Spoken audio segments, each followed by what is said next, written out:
Okay.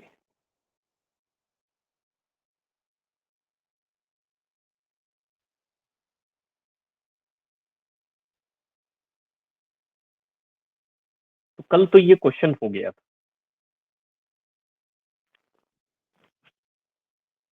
और ये भी हो गया था, हम काफी आगे थे, कुछ ही क्वेश्चंस बचे थे शायद।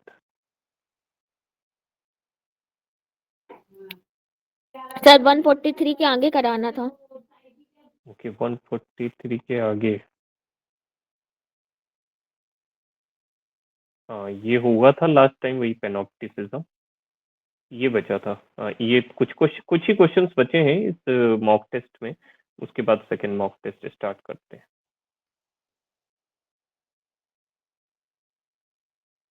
ओके तो ये क्वेश्चन आप लोग पढ़ें, उसके बाद आप आंसर करें तो हम देखते हैं। अचानक से बहुत ज्यादा ठंडक बढ़ गई है, इस कारण वो थोड़ी सी दिक्कतें हो रही हैं। ये तो होना ही है, क्लाइमेट चेंज का इम्पैक्ट है ये। तो आप दोनों क्वेश्चन को पढ़ लें अच्छे से, उसके बाद आप मुझे बताएं तो हम फिर इसका आंसर डिस्कस करते हैं। जैस्मीन फिर से अभी इधर नहीं आ पा रही है, पता नहीं कोई रीजन होगा।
हाँ तो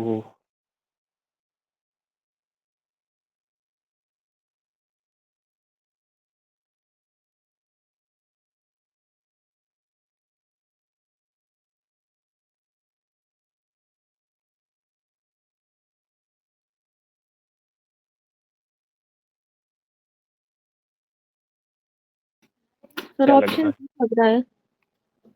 option B.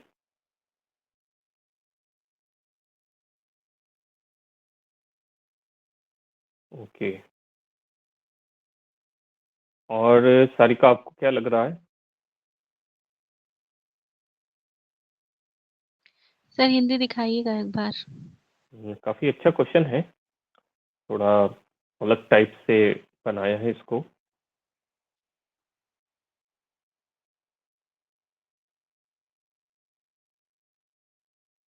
Very interesting way to present this question, that is very important.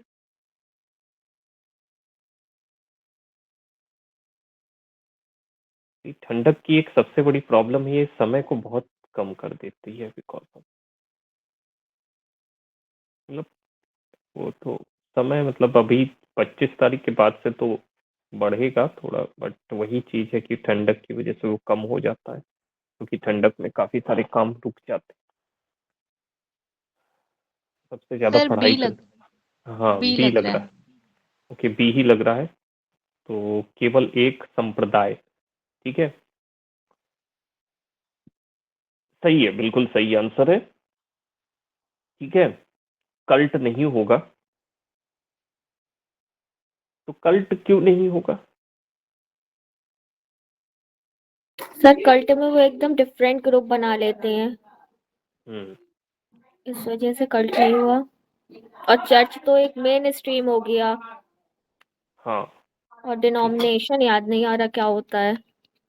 हाँ हाँ, चर्च तो अपना एक अलग ही मेन स्ट्रीम हो गया, वो पर्टिकुलर जो क्रिश्चियनिटी और उसका मतलब टेम्पल के रूप में फॉर्मेशन, चर्च उसको कहते हैं।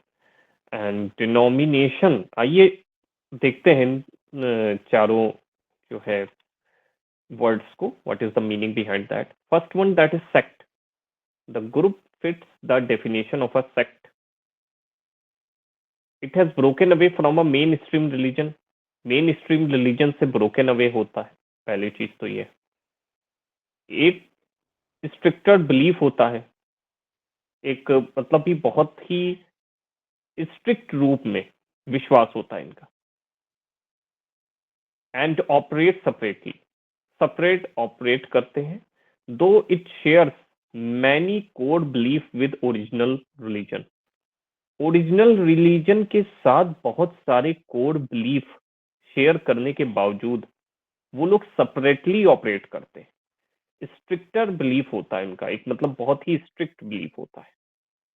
तो सेक्ट्स उनको कहते हैं, यानी सेक्ट्स एक तरीके से वही होते हैं जो बिलीव करते हैं आइडियोलॉजीज में। वो आइडियोलॉजीज जो मेन स्ट्रीम रिलीजन से जुड़ी होती है, लेकिन हाँ उससे अलग रहते हैं, broken away from main stream religion, उससे अलग हो जाते हैं, लेकिन एक अपना खुद का बिलीफ बनाते हैं जो कि बहुत स्ट्रिक्ट होता है। और जैसे कि इसमें लिखा भी हुआ था कि स्ट्रिक्टली प्रैक्टिसेस करते हैं, इंटरप्रेट करते हैं चीजों को, और कोर बिलीफ होता है ओरिजिनल रिलीजन से। कल्ट जो होता है, group that does not have the characteristic of a cult.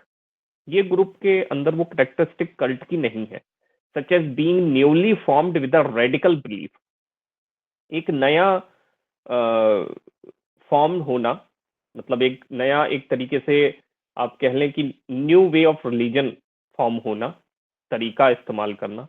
और इसमें क्या होता है, कोई ना कोई कैरिस्मेटिक लीडर होता है हु क्लेम्स एक्सक्लूसिव बिलीफ, जैसे कि ओशो हो गए, ठीक है, या इस्कॉन फाउंडेशन के जो प्रभुपाद हो गए, वो हो गए। तो इन सभी लोगों ने कल्ट के रूप में एक नया जो है रिलीजियस फॉर्मेशन किया था, new way of doing religion, और उसको फिर बहुत स्प्रेड भी किया था। चर्च जो होता है typically refers to a large established religious institution. तो ग्रुप में तो वो आएगा नहीं, वो एक इंस्टीट्यूशन के रूप में है, जो कि बहुत बड़े रूप में हमको देखने को मिलता है। डिनोमिनेशन क्या है? Denomination refers to a recognised branch within a religion. Religion के अंदर एक ब्रांच होती है, which this group is not, as it is seen as a breakaway faction rather than a recognized group। ये एक ब्रेकवे, मतलब उससे अलग हो रहा है और अपनी एक खुद की आइडियोलॉजी यूज करके बहुत स्ट्रिक्टली उसको फॉलो कर रहा है, ठीक है, मतलब उसी रिलीजन से जुड़ा हुआ है, उससे अलग नहीं हुआ है, लेकिन उसी को बहुत स्ट्रिक्टली फॉलो कर रहा है, और उसके सेक्ट्स अलग हैं। जैसे कि आप देख सकते हो कि वृंदावन में जो होते हैं फॉलोअर्स होते हैं, वो मेन स्ट्रीम रिलीजन के फॉलोअर्स होते हैं, लेकिन अपने अलग रूप में फॉलो करते हैं। जैसे कि अभी आप लोग तो बहुत इस समय प्रचलित हो गए हैं, परमानंद बाबा, ठीक है, तो वो राधा जी को बहुत मानते हैं, ठीक है, और उन्हीं की पूजा अर्चना वहां पे होती है। तो उनका हिंदुज्म से तो जुड़ाव है, बाकी सारे भगवानों को भी मानते हैं, लेकिन एक मेन उनका जो है राधा सत्संग, और उस तरीके से वो उसको करते हैं, ठीक है, और उसी में स्ट्रिक्टली उसको फॉलो करते हैं। उनके जो भी डिसाइपल्स हैं वो भी उसमें उन्हीं के पद चिन्हों पे चलते हैं। तो उनका अपना एक तरीका है, ठीक है। सो ये एक तरीके से आप कह सकते हो सेक्ट्स के रूप में देख सकते हो उनको। सर इस्कॉन किस में आएगा? इस्कॉन कल्ट में आ सकता है। इस्कॉन कल्ट में इसलिए आ सकता है क्योंकि इस्कॉन का जो तरीका है वो अलग है। वो एक न्यू रिलीजियस मूवमेंट के रूप में भी देख सकते हैं आप उसको, कि जब प्रभुपाद ने उसको चलाया था तो यहाँ से लेकर के विदेश तक वो गए थे, उसको फैला रहे थे, उसको स्प्रेड कर रहे थे, और उसको स्प्रेड इस तरीके से कर रहे थे कि भागवत गीता के एक साइंटिफिक वर्जन और जो एजुकेशन उसमें दी हुई है, इसी वजह से आप देखोगे कि इस्कॉन में जो लोग जुड़ते हैं वो ज्यादातर साइंटिफिक होते हैं, कहीं ना कहीं साइंटिस्ट हैं, बहुत सारे इंजीनियर हैं, बहुत सारे ऐसे बिलेनियर्स मिलेनियर्स हैं जो बहुत अच्छे लेवल पे थे लेकिन सब कुछ छोड़ छाड़ के मतलब संत और ये इस्कॉन फाउंडेशन के जुड़ जाते हैं। बहुत सारे विदेशी होते हैं उसमें जो जुड़े रहते हैं उससे। उसका एक रीजन है कि वो जो फिलॉसफी अपनाते हैं वो रिलीजन विद साइंस होता है। How to understand the religion with science, science के साथ आप रिलीजन को कैसे समझ सकते हैं, या साइंस के अनुसार कैसे रिलीजन होता है उसको समझने को आपको उसमें मिल सकता है। उसका गाइडेंस अलग है, और उसमें भजन कीर्तन जो चीजें हैं उनका वे ऑफ वो चीज अलग है। उनका मोक्ष की तरफ ज्यादा ध्यान है, सैल्वेशन की तरफ वो ज्यादा मूव करते हैं, इसीलिए लोग सब कुछ छोड़ देते हैं चाहे जितने पैसे वाले हों। और फिर सेवा भाव और अलग अलग उसमें आइडल फिलॉसफी है, वो उनकी खुद की बनाई हुई फिलॉसफीज हैं जो प्रभुपाद ने बहुत फैलाई भी है, और फिर अब उसको बहुत सारे लोग फॉलो भी करते हैं। तो उसको तो आप कल्ट में ले सकते हैं। और ओशो तो एक बेस्ट एग्जाम्पल है। जैसे ओशो भी क्या करते थे कि ओशो रिलीजन को अपनी फिलॉसफी से बताते थे, और उनकी जब आप फिलॉसफी सुनेंगे तो वेदांत आपको ज्यादा दिखाई देगा, जो कि स्वामी विवेकानंद या स्वामी दयानंद सरस्वती जी की फिलॉसफी से जुड़ा हुआ है। जैसे ये ऐसे लोग हैं जिसको आप अगर पढ़ते हैं या कभी भी आप उनको समझने की कोशिश करेंगे तो आपको लगेगा कि बड़ी अजीब सी भी बात कर रहे हैं लेकिन सत्य बोल रहे हैं, लेकिन मतलब ठीक बात कर रहे हैं। जैसे एक बार ओशो का मैंने एक सुना था बड़ी ही अजीब बात थी। जैसे वो बात कर रहे थे कि एडिक्शन को कैसे छोड़ा जाए, तो अब वो कह रहे थे कि अगर कोई मनुष्य बहुत ज्यादा सिगरेट पीता है, वो बहुत चेन स्मोकर टाइप का है, तो उसको सिगरेट कैसे छोड़नी चाहिए। वो कह रहे थे कि तब तुम किसी चीज को तब तक नहीं छोड़ सकते जब तक तुम जानो ना कि उसने तुमको पकड़ रखा है। ठीक है, आदत ने तुम्हें पकड़ रखा है और तुमने ही उसे पकड़ा है, तुम ही उसे छोड़ोगे। ठीक है, तो उसमें एक वो कहानी सुनाते हैं कि एक बहुत बड़ा स्मोकर रहता है, फिर वो क्या, उसका दोस्त कहता है कि यहाँ पे मैं एक सिगरेट रख दे रहा हूँ अपनी तरफ से, इसको तुम तब तक नहीं पीना जब तक तुम्हें लगता नहीं है कि बहुत ज्यादा तुम्हारे अंदर तलब लगी है और तुम्हें पीना ही पड़ेगा। और जिस दिन तुम इसको पियोगे उस दिन तुम समझ लेना कि कभी नहीं छोड़ पाओगे। तो ऐसा ही होता है, और फिर उसके बाद वो इंसान उस सिगरेट को कभी उठाता ही नहीं है, वहीं पे वो पड़ी रहती है सिगरेट। तो ऐसे करके वो एडिक्शन से निकल जाता है। तो कहने का मतलब उसकी वो जो फिलॉसफी बताने की कोशिश कर रहे हैं कि आप किसी चीज को स्वयं ही अपनाते और छोड़ते हो, उसमें किसी और चीज का हाथ नहीं रहता है। यानी डेस्टिनी कोई चीज नहीं होती, हम खुद बनाते हैं। तो एक वेदांत की फिलॉसफी है, अदृश्य सत्ता जो होती है उतनी होती नहीं है, और अदृश्य सत्ता है भी तो उसका रोल बहुत कम है पृथ्वी पे, ऐसा कुछ मानना है। मतलब बहुत वैसी फिलॉसफी है। तो कल्ट उनको कहेंगे जो अपनी खुद की फिलॉसफी से चलते हैं। इन सब चीजों को मैंने भी काफी एक समय था बहुत पढ़ लिया था। इवन मैं अभी एक आपको बताऊं, एक फाउंडेशन से जुड़ा भी हुआ हूँ, स्पिरिचुअल साइंस रिसर्च फाउंडेशन उसको कहते हैं। काफी हद तक वो भी, मैं उसको कल्ट तो नहीं कहूंगा जिससे मैं खुद जुड़ा हुआ हूँ, लेकिन सेक्ट्स ही है वो। मतलब कल्ट तो नहीं है, क्योंकि वो ज्यादातर स्पिरिचुअलिटी को साइंस से वो भी देखते हैं और बिलीव करते हैं वही ट्रेडिशनल चीजों को मानने में, उनको फॉलो करने में, बट वो रिसर्च करके चीजों को बताते हैं, इसलिए उसका नाम भी है स्पिरिचुअल साइंस रिसर्च फाउंडेशन। वो जो मैंने जो मतलब ज्वाइन किया है उसको, एक फॉरेनर थे जो यहाँ पे आए फ्रांस से, उनका नाम है सदगुरु सिरियक वैली। ठीक है, उन्होंने यहाँ पे आकर के उसको फिर ज्वाइन किया, फिर इसको आगे बढ़ाया, फाउंडेड किया, और गोवा से उसका मतलब पूरा ऑपरेट होता है। ज्यादातर उसमें फॉरेनर्स भी हैं, इवन मैं भी जुड़ा हुआ हूँ कुछ फॉरेनर्स से। तो वो बिलीव करते हैं, जैसे हमारी जो स्पिरिचुअल चीजें हैं और वो सारी चीजें हैं, तो उसमें बिलीव करते हैं, लेकिन रिसर्च करके बिलीव करते हैं। तो उसमें रिसर्च भी होता है। जैसे अगर दिया जलता है, आप लोग दिया जलाते हो, तो उसका पॉजिटिव इम्पैक्ट क्या होता है वातावरण में, उसके ऊपर उन्होंने रिसर्च कर रखी है। इवन देखिए, अगर होगा तो मैं एक रिसर्च को भेजूंगा कि अगर आप घी का दिया जलाते हो तो उससे क्या इम्पैक्ट पड़ता है। और उसमें एक मतलब उन्होंने एक्सपेरिमेंट किया था, वो एक्सपेरिमेंट भी उस वीडियो में दिया हुआ है। उसमें एक तोता को वो लेकर के आएंगे, तो जब वो घी के दिए को देखता है तोता, तो उसका ध्यान लग जाता है। तो उसमें पूरा दिखाए हैं।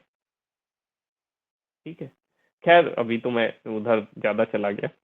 अभी इस सामने क्वेश्चन है, तो आप इसको पढ़िए और इसका आंसर बताएं।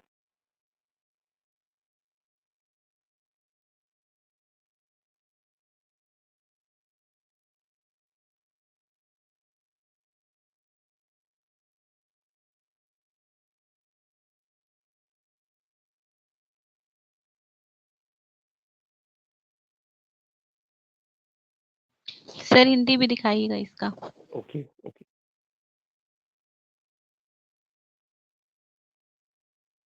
ठीक है, मैं दिखा देता हूँ। अभी मैंने इसको देखा, मैं तो एक्चुअली बताने लगा था वही सारी चीजें।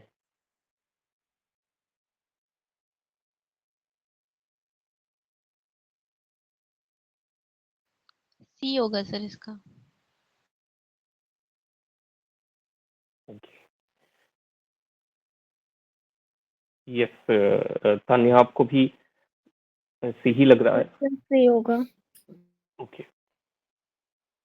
which of the following statement best describe the transmission of authority and property in patrilinear society? patrilinear society में आपको transmission of authority and property बताना था, तो सी चूज किया है और सी सही आंसर है। Inheritance and succession are primarily traced through the male line. Inheritance, या जिसको हम कहते हैं बिक्विथेड, इसको इंग्लिश में एक और शब्द बोलते हैं बिक्विथेड, ये ब्रिटेन का शब्द है, ज्यादातर वहां पे बिक्विथेड बोलते हैं। इसका मतलब होता है कि जो प्रॉपर्टी होती है, जो भी अम, अम, उसको हम एक और शब्द से बोलते थे, मतलब जमीन जायदाद या जो भी चीजें होती हैं, वो इनहेरिट हो जाती है। मतलब बच्चा पैदा हुआ तो उसके पास ऑटोमेटिकली चली जाएंगी। ठीक है, या सक्सेशन जो होता है, मतलब एक के बाद दूसरा जब आया, उसका पुत्र आया, तो उसके पास चला जाता है। ये मेल लाइन में चलता है, तो वो रीइंफोर्स करता है पेट्रियार्कल अथॉरिटी स्ट्रक्चर को। ठीक है, तो काफी हद तक यही चीजें चलती चली आई हैं। और मैं आपको एक चीज बताऊं कि सिर्फ भारतीय समाज में नहीं, बल्कि बाहरी समाज में भी देखेंगे तो यही चीज आपको देखने को मिलेगी। वहां पे भी बहुत कम ही ऐसे समाज हैं जहाँ पे वुमेन्स के हाथ में इनहेरिट होती है या सक्सेशन पास होता है। कुछ ट्राइब्स हैं जो कि हम जानते भी हैं, मेट्रीलिनियल ट्राइब्स, जैसे कि खासी हो गया, या उधर नायर हो गए। ठीक है, तो उन सब में होता है, बट बहुत ही कम देखने को मिलता है ये सारी चीजें। एंड दैट इज वाई तो हिंदू सक्सेशन एक्ट भी है, जो कि आई थिंक 1965 में आया था, I think, Hindu succession act या ऐसा ही कुछ। तो उसमें भी जो 1956 में था सर। यस 1956 में था, 65 नहीं, 56 यार 1956 में आया था ये। तो 1956 में आए हुए हिंदू सक्सेशन के अकॉर्डिंग अगर देखा जाए, तो उसमें जो गर्ल्स को था वो एक प्रॉपर्टी राइट्स मिला था। और उसको फिर आगे चल करके और भी एक एक्ट आई, मुझे अभी ध्यान नहीं आ रही, women I think property rights ऐसे करके है एक एक्ट, वो आई, उसके थ्रू उनको और भी ज्यादा उसमें शेयरिंग मिली। ठीक है, अभी आगे बढ़ते हैं।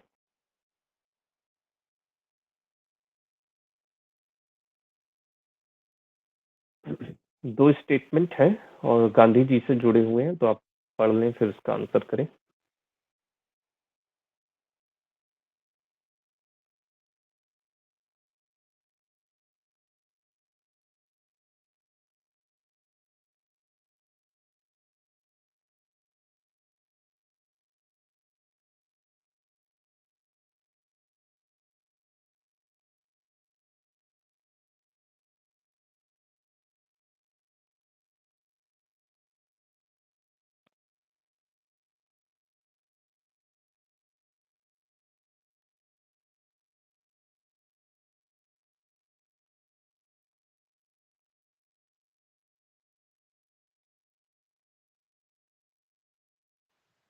सर एक बार हिंदी भी दिखाइएगा।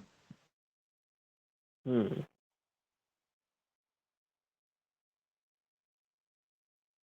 तो एम के गांधी द्वारा परिकल्पित सर्वोदय समुदाय के कल्याण की उपेक्षा करते हुए व्यक्ति के उत्थान पर जोर देता है। गांधी का सर्वोदय का विचार सभी के कल्याण पर केंद्रित है तथा सामाजिक न्याय, आर्थिक समानता और अहिंसा को सामाजिक प्रगति के प्रमुख सिद्धांत के रूप में मानता है।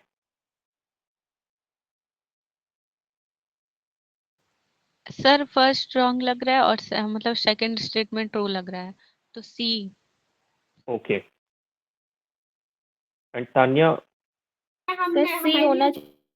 ओके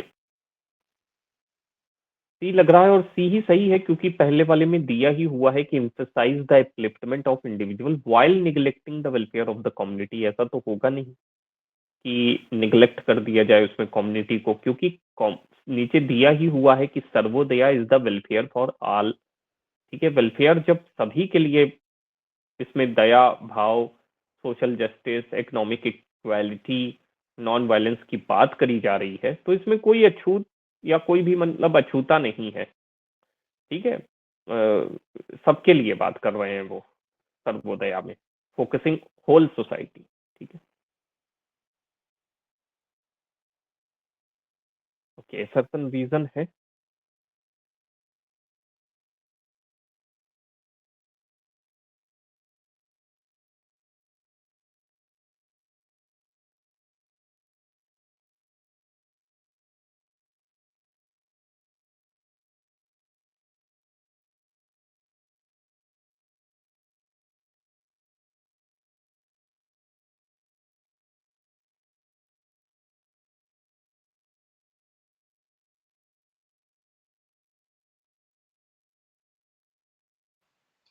सर ये ए लग रहा है इसका। हम्म एक बार हिंदी भी कर दीजिएगा।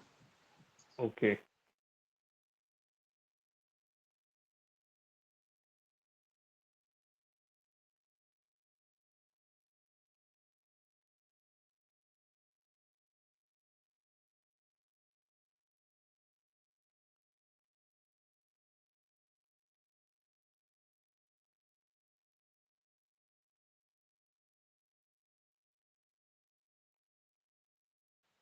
सर अब तो डी लग रहा है, सौंदर्य संबंधी आवश्यकता, ये थोड़ा सा मतलब ये तो नहीं पढ़ा है हमने। हाँ सर डी मुझे भी लग रहा हाँ सर, इसमें हम्म, पढ़ा है।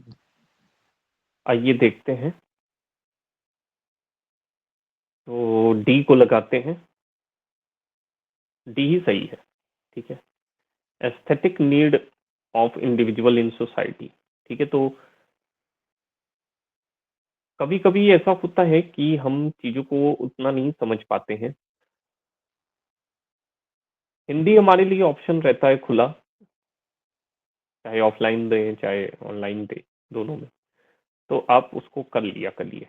ठीक है, एग्जामिनेशन में जब भी आपको ऐसा लगे कि मतलब ऐसा हो सकता है, तो एक बार हिंदी टेस्ट कर लीजिएगा, इसीलिए हिंदी दिखा रहे हैं। ठीक है, एस्थेटिक यानी सौंदर्य के लिए तो बेसिक नीड और इंडिविजुअल के लिए मतलब कल्चरल प्रैक्टिस नहीं होगा।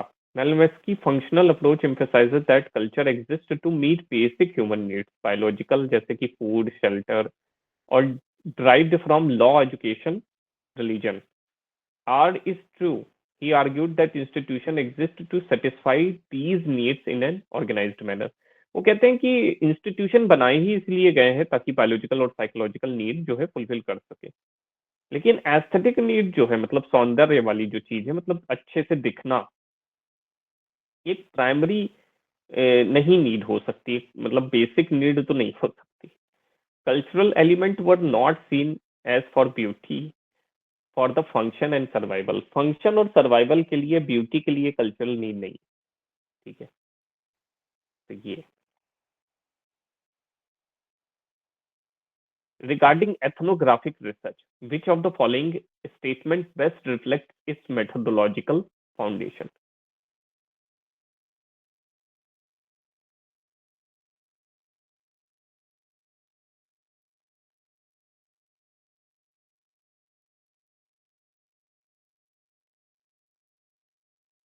सर ऑप्शन ए होगा। ओके, तो सारिका आपको भी ऑप्शन ए लग रहा है? Yes sir. ऑप्शन ए को लगाते हैं और ऑप्शन ए सही है, ऑटोमेटिक अपने आप ही वो बता रहा है चीजों को। ये सेकंड लास्ट क्वेश्चन है, उसके बाद लास्ट क्वेश्चन है मॉक का।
सर हिंदी कर दीजिए।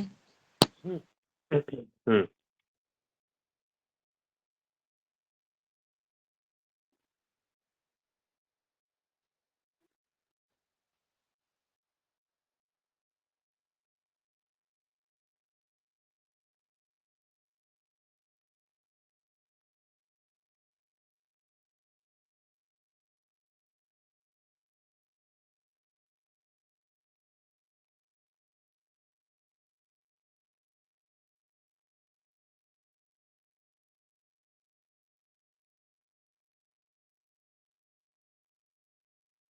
सर ऑप्शन सी लग रहा है मुझे।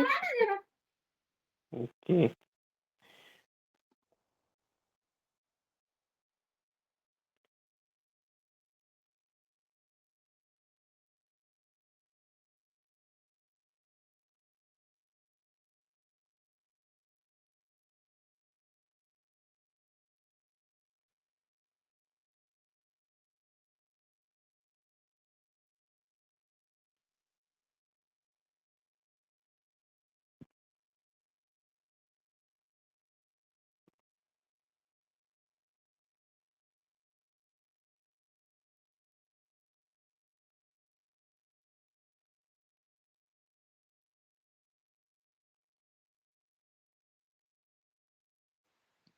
सर मुझे बी लग रहा है इसका। ओके, तो चलिए पहले सी को लगाते हैं फिर बी को लगाते हैं, कोई एक होगा। सी ही सही आंसर है, ठीक है। तो सी ही सही आंसर है, उसमें फोर्थ वाला गलत है, यानी technological advancement have played a minimal role in shaping how care is provided within families and communities.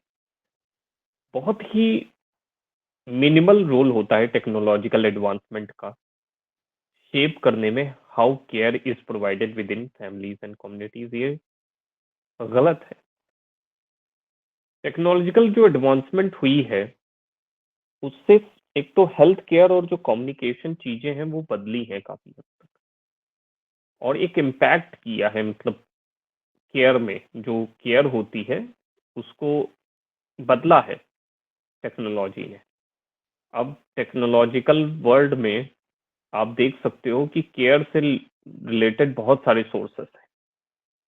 आपको विदिन मतलब मिनट आपको केयरिंग अपॉर्चुनिटीज, मतलब केयर आपको मिल सकती है, मेडिकल फैसिलिटीज मिल सकती हैं। क्योंकि अभी क्या है कि जैसे जैसे इंस्टेंट वाली चीजें बढ़ी हैं, वैसे वैसे टेक्नोलॉजिकल मतलब हेल्थ केयर हो गई या कम्युनिकेशन हो गई, ये सारी चीजें बड़ी तेजी के साथ बढ़ गई। तो अब इंस्टेंट चीजें हो गई हैं, इस वजह से काफी हद तक चीजें बच जाती हैं या सुधर जाती हैं। अदरवाइज बहुत सारी चीजें मतलब वैसी नहीं रह गई हैं जैसे पहले दिखती थी। तो ये एक कारण था कि फोर्थ वाला गलत था। ठीक है। सर पहले मुझे लग रहा था कि हाँ मतलब हाँ ये फोर्थ नहीं होना चाहिए, लेकिन फिर मैंने ज्यादा सोच लिया। मैंने सोचा कि मतलब जब से टेक्नोलॉजी आई है तब से लोग खुद में बिजी रहते हैं, मैंने ऐसे सोच लिया। तो मतलब देखिए ठीक सोशलॉजी, कह रहे हैं। हाँ सोशलॉजी में अगर ने आपने ज्यादा सोचा तो कई मतलब निकलने लगेंगे फिर उसके, समझ रहे हैं आप। सोशलॉजी में दो बार सोचो, सोशलॉजी के क्वेश्चन को करते समय एक बार सोचो कि हम एक पहली बार तो आपके, जब आप क्वेश्चन देखते हो पहली बार तो क्वेश्चन को देखते ही विचार आते हैं कि ये होगा ये नहीं होगा, ये होना चाहिए नहीं होना चाहिए। ये तो सच्चा विचार है, क्योंकि वो क्या है कि पहली नॉलेज है आपकी, उसी के अनुसार आप उसको जज करते हो। नेक्स्ट जो थॉट आता है वो सेल्फ डाउट को लेकर के आता है, या कोई चीज आप नहीं पकड़ पाए पहली बार में, उसके बाद आता है। उसके बाद जो आंसर आता है वो ज्यादातर चांसेस होता है सही होता है। लेकिन उसके बाद जब थर्ड टाइम आप अपने आप को डाउट करने लगते हो, तब आपके कई वेरिएशंस आने लगते हैं कि शायद ये नहीं तो ये ऐसा होगा, ऐसा नहीं तो वैसा होगा। क्योंकि वो सोसाइटी से संबंधित क्वेश्चन है, तो उसमें कई चीजें आ सकती हैं, वो इंटरप्रेट करने लगोगे आप कई तरीके से।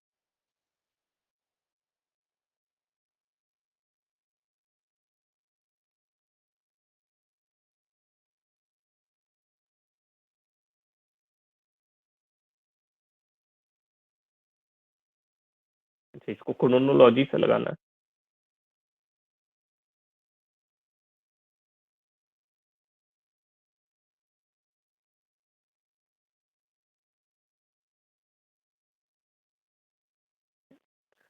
मैं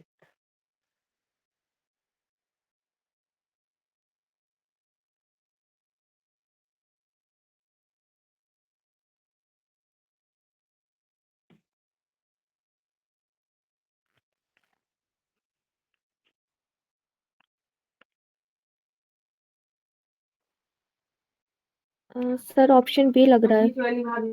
हाँ सर, मुझे भी ओके, बी ही लग रहा है। आइए देख लेते हैं। वैसे तो होना तो यही चाहिए, क्योंकि पहले तो सोशल फंक्शन ऑफ रिलीजन, फिर नहीं ये तो नहीं है। ए ही लगाइए फिर सर। ओके, ये भी नहीं सही है। डी होगा। नहीं टी नहीं सही, सी सही है। ठीक है। सी में सबसे पहले एस्से इन सोशल साइकोलॉजी उन्होंने 19 ये लिखा था 1928 में। फिर सोशल फंक्शन ऑफ रिलीजन 1935 में मतलब काम किया था। And the social structure of values 1949, the dynamics of moral 1958। ठीक है, ये इनके वर्क थे। तो सबसे पहले इन्होंने एस्से लिखा है सोशल साइकोलॉजी में, जिसमें collection focusing on the interaction between society and individual psyche. Individual psyche और सोसाइटी के बीच में क्या इंटरेक्शन होता है उसको बताया। सोशल फंक्शन ऑफ रिलीजन 1935 में आया, explores the role of religion in maintaining moral and social cohesion in society. तो एक तरीके से क्या रोल है रिलीजन का, धर्म का, मॉरल और सोशल कोहेशन को समाज में बनाए रखने में। यानी एक सामाजिक सामंजस्य, और उसके बीच में जो एक मतलब गुत्थी रहती है, एक मतलब गुथा रहता है समाज एक दूसरे से, कोहेशन रहता है वो, और मॉरल्स के बीच में एक जो है सामंजस्य कैसे बना रहता है, वो रिलीजन के रोल को बताया है। Investigating the role between social institution and formation of values, और लास्ट में डायनेमिक्स ऑफ मॉरल। ठीक है, तो ये पेपर यहाँ पे सॉल्व हो गया। ठीक है। एंड हम दूसरा पेपर स्टार्ट करते हैं।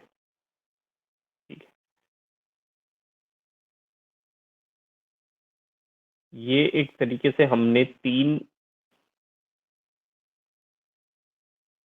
हाँ, हमने शायद अ, ये चौथा मॉक पूरा किया है कि ये तीसरा मॉक है।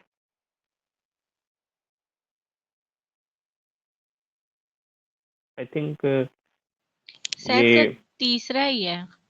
हाँ, ये तीसरा ही मॉक है, राइट। हाँ 300, सर। हाँ 300 क्वेश्चन हो जाएंगे मैंने कहा था, तो हाँ 300 क्वेश्चन हो गए। ठीक है, और हमने सेकंड, थर्ड, फोर्थ, ठीक है। अब हम पांचवे जो है पेपर को स्टार्ट करते हैं, देखते हैं इसमें कैसे क्वेश्चन हैं।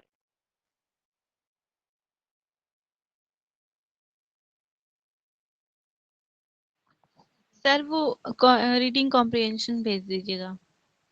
हाँ, रीडिंग कॉम्प्रिहेंशन मैं अभी सेंड करे दे रहा हूँ, अभी हाँ ये सर। जस्ट, हाँ क्लास ओवर हो जाए जस्ट सेंड कर दूंगा, क्योंकि मैं भूल जाता हूँ चीज़ें, एक्चुअली काम इतना रहता है इधर उधर के, तो उसमें जो है फिर ध्यान से उतर जाता है। आज हालांकि हम कराने वाले थे, डीआई खैर करा ही रहे थे, तो उसको कराते कराते अचानक से वो खैर नेटवर्क प्रॉब्लम हो गई, और देखते हैं कल कराएंगे उस क्वेश्चन को। और ठीक था क्वेश्चन, वो ना ज़्यादा डिफिकल्ट था ना ज़्यादा इजी था, एक मीडियम लेवल का था, साथ ही साथ मिसिंग डी आई थी, वो भी अच्छी ही थी। तो इस तरह के क्वेश्चंस आ सकते हैं और चांसेस हैं देखिए आने के। और बहुत ही जब भी मैंने देखा ये नेट का पेपर, जो मंथ है वो बड़े अजीब ही मंथ है। जून में भी हाई एक्सट्रीम लेवल पे गर्मी जाती है, और इधर जो है एक्सट्रीम लेवल पे, और इस बार तो कुछ ज़्यादा ही एक्सट्रीम लेवल पे जाने की कोशिश रहेगी, मतलब ठंडक जिस प्रकार से अभी से बढ़ रही है। और 2 तारीख को अब कैसा रहेगा तो कुछ कहा नहीं जा सकता, लेकिन ये एक चीज अच्छी है कि सेकंड शिफ्ट में है, तो आपको सुबह सुबह इतनी दिक्कत नहीं महसूस होगी, और जो है आप आराम से पहुंच सकते हैं सेंटर तक, और जो फॉग रहता है सुबह सुबह उससे भी बच सकते हैं। तो देखते हैं कैसा दिन रहता है और कैसा, वो तो खैर हमारे कंट्रोल से बाहर है सारी चीजें। ये बचे हुए 10 दिन जो लेकिन है, सर हाँ बहुत दिक्कत होगी, मतलब मुझे सुबह ही जाना पड़ेगा, गोरखपुर ही सेंटर जाता है, मतलब चांसेस हाँ, वहीं के रहते हैं। और फिर शाम को मतलब ट्रेन नहीं होती है, तो फिर रुकने की मतलब हम्म प्रॉब्लम हो सकती है। तो कितना दूर पड़ता है आपके यहाँ से गोरखपुर? अ, बहुत दूर है सर, रुकिए मैं पूछ रही हूँ कितना किलोमीटर अच्छा है। अच्छा अच्छा, सर का 3 घंटे लगते हैं, 3 से 3.5, मतलब बस से जाओ तो ट्रेन के बस इतने लगते ट्रेन का टाइमिंग क्या है सुबह का? सुबह की टाइमिंग शायद 8, मतलब मैं तो बस से जाती हूँ, इसलिए ओह मुझे माय पता गॉड। नहीं है। और उतना तब मैं तो ट्रैवल करती भी नहीं सुनो हूँ कि मुझे ट्रेन सुनो का सुनो, पता तुम रहेगा। एक दिन पहले चली जाना, वहां हाँ स्टे हाँ करना, वो मत करना क्योंकि ठंड काफी है। हाँ हाँ, ये मैं भी कहना चाह रहा था कि अगर ऐसी बात है कि 3 से 4 घंटे भी लग जाते हैं, तो डेफिनेटली आप किसी से भी ट्रेवल करेंगी तो 4 घंटे तो आप मान के चलो। और 4 घंटे तो मान ही के चलिए, 1 घंटा एक्स्ट्रा इसलिए मान लीजिए, ट्रैफिक हो गया वो हो गया, क्योंकि इस समय सब गाड़ियां स्लो चलती हैं और डिस्टरबेंस होता है बिकॉज ऑफ फॉग। तो आप रिस्क मत लीजिएगा, एक दिन पहले जा करके चाहे तो होटल ले लीजिएगा, या कोई रिश्तेदार हो या कोई रिलेटिव्स हो तो उसके यहाँ पे आप रुक सकते हैं, जैसा भी आप मतलब ठीक समझे। एक किसी को ले लीजिएगा जो गार्जियन हो, या तो कोई हो जो है पर्सन, तो उनके साथ आप जा करके पेपर आराम से दीजिएगा, क्योंकि फिर क्या होगा कि आपके दिमाग में वही बना रहेगा कि आप सेंटर पे पहुंच जाओ पहले किसी तरह। मैं आपको एक एक इंसिडेंट बताता हूँ। वो मेरी दीदी के साथ हुआ था। ऐसा हुआ था कि वो पढ़ने में बहुत तेज है, मतलब गोल्ड मेडलिस्ट रही हैं। तो अ, लेकिन उनका एक पेपर खराब हो गया था, इसी वजह से कॉम्पिटिटिव एग्जामिनेशन का ही पेपर था, शायद पीसीएस का था या किसी का। तो वो पेपर मतलब आउट ऑफ सिटी पड़ गया, दूर था। और क्योंकि उन्होंने बड़ा लाइटली ले लिया कि हम जाएंगे आराम से दे देंगे जिस दिन पेपर होगा या तो वो शायद गई और जिस ट्रेन से गई वो ट्रेन बहुत लेट हो गई। फिर वहां जाते जाते पहुंचते पहुंचते किसी तरह वहां पहुंच पाई और पेपर उनका खराब हो गया असल मतलब इस वजह से तो बहुत उनको दुख हुआ था क्योंकि उनकी तैयारी काफी ठीक ठाक थी लेकिन पेपर नहीं अच्छा हो पाया था। सिर्फ रीजन यही था कि वो ओवर कॉन्फिडेंट हो गई थी कि मैं आराम से पहुंचा और पेपर दूर था और सेंटर बहुत अंदर था। ऐसे ही मेरे साथ हुआ था लास्ट ईयर भी हुआ था 2024 की बात है जब ऑफलाइन पेपर हुआ था। अरे वो दिन मैं नहीं भूल सकता। वो दिन मैं इसलिए नहीं भूल सकता कि मैंने भी ऐसी ही गलती करी थी। मैंने क्या किया था मैं मतलब मेरा जो सेंटर गया था वो भी सिटी के थोड़ा बाहर था काफी। तो मुझे लगा कि चलो ठीक है होगा तो मैं इतना लाइटली इसलिए ले रहा था कि अरे मुझे पेपर देना भी नहीं था मतलब मैं ऐसे सोच के चल रहा था तो मैंने कहा चला जाऊंगा दे आऊंगा मुझे क्या करना है। लेकिन मैं जिस दिन उस दिन गया पेपर देने और ऑफलाइन सेंटर था तो इन्होंने सेंटर्स भी वैसे ही बना रखे थे। अरे वो सेंटर मतलब मैं आपको बताऊं जब मैं वहां सेंटर के पहुंचा मतलब स्कूल था एक बहुत अंदर था वो। तो जहां पे गाड़ी उतार दिया मुझे उसके आगे गाड़ी जा ही नहीं सकती थी। फिर मुझे पैदल जाना था तो मैं पैदल चलता चला गया। अब उसमें ट्रैफिक भी लगा हुआ है उसी के अंदर मतलब गाड़ी आगे ही नहीं बढ़ रही है तो पैदल ही जा रहा हूँ। अब मुझे समझ नहीं आ रहा है कितनी अंदर है स्कूल। तो कम से कम आपको यकीन नहीं होगा कि 2 किलो। तो जब मुझे लगा कि अभी और अंदर है सेंटर कितना जाना है तो एक अंकल जी थे शायद वो अपनी डॉटर को छोड़ करके आ रहे थे कार से थे। तो उन्होंने मुझसे पूछा ऐसे ही और क्योंकि धूप बहुत तेज थी तो उन्होंने मुझे पूछ लिया कि बेटा कहाँ आप क्या एग्जाम देने जा रहे हो। तो मैंने कहा हाँ एग्जाम देने जाना है मुझे समझ नहीं आ रहा है कितना अंदर है सेंटर। तो कहा अरे बेटा बहुत अंदर है सेंटर तुम बैठो मेरी कार में मैं छोड़ देता हूँ वरना तुम पहुंच नहीं पाओगे टाइम। तो उन्होंने मुझे कार से छोड़ा और वाकई में अगर उन्होंने नहीं छोड़ा होता तो पेपर छूट जाता। और कार से छोड़ा और मतलब यकीन मानिए बहुत अंदर सेंटर था वो। कम से कम नहीं तो 5-6 किलोमीटर अंदर था मेन रोड से और पैदल जाना था चल करके। तो मैं बहुत ही ज्यादा शॉक्ड था और गांव में था पूरी गांव के बीचों बीच स्कूल बना रखा था कोई सुविधा नहीं थी। वो तो ऑफलाइन पेपर कराया था इन्होंने और वो दिन मैं तो मतलब भूल नहीं सकता। तो ऐसे करके अंडर एस्टिमेट मत करिएगा इसीलिए ये सब चीजें भी बहुत ज्यादा मायने रखती है। तो अगर ऐसी कोई बात है तो आप एक दिन पहले ही चले जा करके आप रुक जाना। ठीक है। और मतलब तब आप जो है सेंटर पे जाके आराम से पेपर दे। मैं ऐसे ही जब भी इवन कानपुर लखनऊ से कानपुर ज्यादा दूर नहीं है एक बार कानपुर मेरा सेंटर गया था ठंडक की बात है ये दिसंबर की बहुत पहले की बात बता रहा हूँ तब तो मैं मतलब इस फील्ड में था भी नहीं। और मैं गया था पेपर देने। तो मैं आपको बताऊं कि पेपर ऐसे ही था लेकिन मैंने उसमें सूझबूझ दिखाई थी। मैं एक दिन पहले गया था वहां पे होटल में रुका था मैं। फिर दूसरे दिन मैंने कैब करके सुबह सुबह सुबह सुबह ही पेपर था तो मैंने कैब करी थी। थोड़े पैसे आपको खर्च करने पड़ेंगे। कैब करी थी फिर उसके बाद कैब से मैं गया था पहुंचा था और मैंने पेपर आराम से दिया था वरना मैं पेपर नहीं दे पाता बहुत ठंडक थी। ठीक है। तो ठंडक में एक तो रिस्क मत लीजिएगा। ठीक है। पैसों का या ये सब मत सोचिएगा क्योंकि रिस्क आप लेंगे तो आपकी हेल्थ के ऊपर भी बहुत ज्यादा इफेक्ट पड़ेगा क्योंकि ठंडक बहुत है कोई सुविधा नहीं रखते हैं सेंटर्स पे।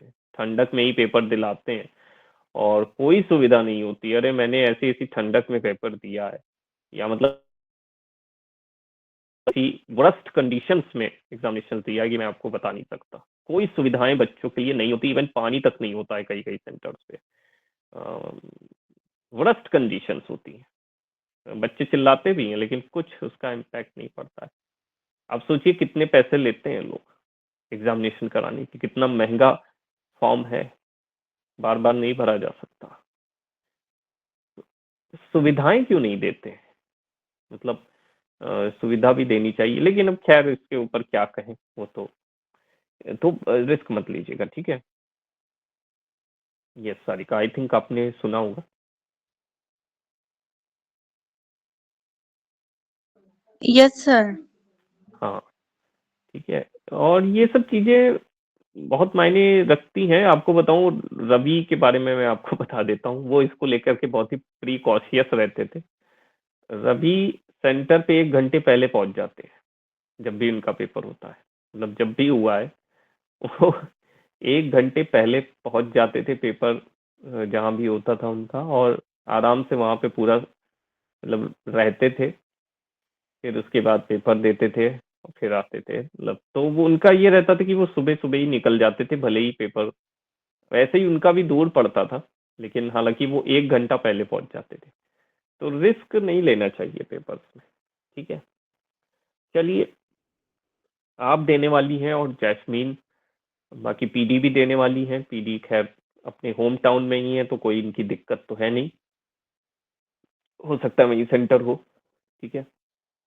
बट ठंड में दिक्कत होती इसलिए ये सारी चीजें कही, ठीक है। चलिए, तो ये नया मॉक है और इसका ये पहला क्वेश्चन है मैनुअल कैसल का। यहाँ पे जो है क्रोनोलॉजी पूछी है।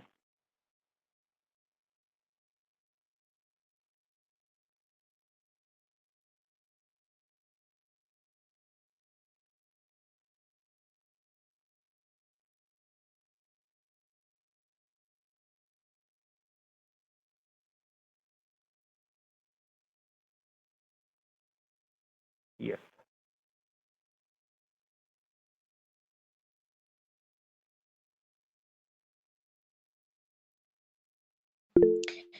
सर अभी लर्न नहीं किया है मैंने, अच्छा अच्छा, तो चलिए फिर। बी हाँ, लग रहा है मुझे।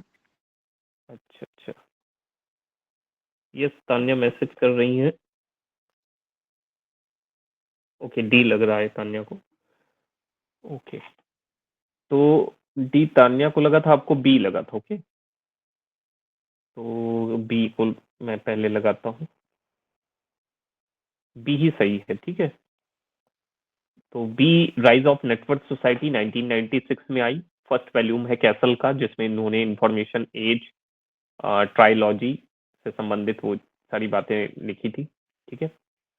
और the network society emerged with globalisation and technological transformation, इसी में बताया राइज ऑफ नेटवर्क सोसाइटी में। द पावर ऑफ आइडेंटिटी 1997 में आई, उसके 1 साल के बाद सेकेंड वॉल्यूम था। Dealing with identity politics in the context of global capitalism, ठीक है। इंड ऑफ मिलेनियम 1998 में आई, उसके 1 साल के बाद, एक साल के बाद आई है। फाइनल वॉल्यूम था ट्रायोलॉजी का, ठीक है। तो 3 वॉल्यूम थे। पहला वॉल्यूम था राइज ऑफ नेटवर्क सोसाइटी 1996 में, पहला वॉल्यूम था जो इंफॉर्मेशन एज की ट्रायोलॉजी के रूप में। दूसरा था power of identity, second volume. तीसरा है end of millennium, final volume, ठीक है। फिर द इंटरनेट गैलेक्सी 2001 में आई। ये एक स्टैंड लॉन वर्क है जो एक्सप्लोर करता है rise of internet culture and its impact on society, drawing from the ideas of the trilogy, ठीक है। तो ये क्वेश्चन, ओके, सल्फर सूट्स के ऊपर ये क्वेश्चन है। यस, आप बताएं इसको।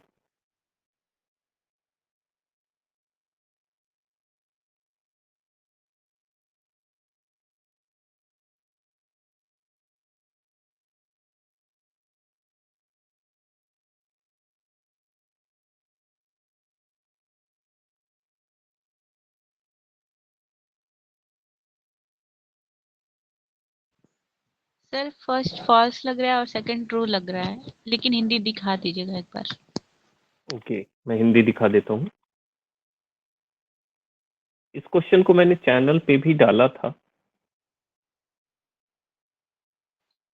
इसको आइए देखते हैं, फिर उसके बाद टिक करने के बाद। अच्छा क्वेश्चन है।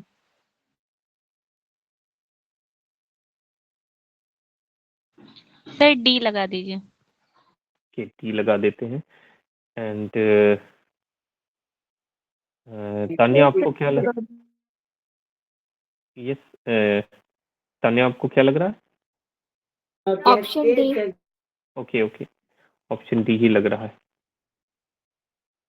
डी ही सही है। Should argue that intersubjectivity is the process by which individuals develop shared meaning through communication, and that these meanings are universally understood without any ambiguity. पहला जो स्टेटमेंट है वो ये कह रहा है कि सूट्स का जो आर्ग्यू था इंटरसब्जेक्टिविटी को लेकर के कि वो एक प्रोसेस है जिससे इंडिविजुअल डेवलप्ड करता है शेयर्ड मीनिंग को through communication, and these meanings are universally understood without any ambiguity. बस यहीं पे ये गलत हो जाता है। ठीक है, शेयर्ड मीनिंग तो है इंटरसब्जेक्टिविटी, वो कम्युनिकेशन के थ्रू और शेयर करते हैं मीनिंग को, लेकिन बिना किसी एम्बिग्यूटी के, बिना किसी कंफ्यूजन के यूनिवर्सली अंडरस्टूड हो जाना ये तो नहीं पॉसिबल है। ऑब्वियस सी बात है कि जब भी इंटरसब्जेक्टिव वर्ड की बात करी जाएगी तो एक इंसान के अंतर, मतलब उसका जो सब्जेक्टिव वर्ड है, उसका जो लाइफ वर्ड है, उसी को हम मेन उसमें लेते हैं कि उसका एक्सपीरियंस क्या है, उसके जो इंटरेक्शन है वो क्या है। और जब उसको लेंगे तो ऑब्वियस सी बात है उसमें काफी ऐसी चीजें आएंगी जो एम्बिगुअस होंगी, जो मतलब भ्रमित होंगी। और इसीलिए कहते हैं कि इंटरसब्जेक्टिव वर्ड जो होता है वो कॉन्टेक्स्ट डिपेंडेंट होता है, जो इंडिविजुअल के इंटरप्रिटेशन से जुड़ा रहता है कि वो कैसे इंटरप्रेट कर रहा है चीजों को, जब किसी से मिल रहा है, बात कर रहा है, देख रहा है, सुन रहा है या खा रहा है, ठीक है, जो भी कुछ कर रहा है वो, तो उसके इंटरप्रिटेशन से जुड़ा हुआ रहता है। सेकेंड स्टेटमेंट कह रहा है suites posits that intersubjectivity involves understanding the subjective perspective of others। तो ये तो सत्य बात है कि इंटर सब्जेक्टिव में सब्जेक्टिव पर्सपेक्टिव दूसरों का क्या होता है उसको भी समझने की कोशिश करी जाती है। And while shared meaning emerged through communication, क्योंकि जो एक मीनिंग जो शेयर करी जाती है वो इमर्ज्ड होती है कम्युनिकेशन के थ्रू। जब इंसान बातचीत करते हैं तो एक दूसरे से जो भी साझा करते हैं मीनिंग को, अपनी अपनी इंटरप्रिटेशन को, they are always influenced by individual context and interpretation. हमेशा वो जो है इन्फ्लुएंस होते हैं, प्रेरित होते हैं एकल जो कॉन्टेक्स्ट होता है उससे या उसके इंटरप्रिटेशन से। ठीक है, तभी बातचीत चल पाती है। जब आप जैसे अभी मेरी बातें सुन रहे थे तो उसमें मैंने जो भी अपना एक्सपीरियंस था वो आपके साथ शेयर किया अभी कुछ ही देर पहले, तो मेरा खुद का एक्सपीरियंस था या मैंने अपनी दीदी से सुना था, उनको मतलब उन्होंने बताया था, उनका एक्सपीरियंस आपके साथ शेयर किया, फिर आपने भी शेयर किया कि हाँ मेरे घर से काफी दूर है। So this is some kind of interpretation we are doing it, कि हमारा ऐसा इंटरप्रिटेशन है, हमारा ऐसा है कि ऐसा हो सकता है, तो ऐसा आप मत करिएगा, आप पहले ही एक दिन जा करके उसमें प्रिकॉशियस वे से आप जो है एक्शन ले सकते हैं। So this is what. Okay. यहाँ पे मैचिंग है और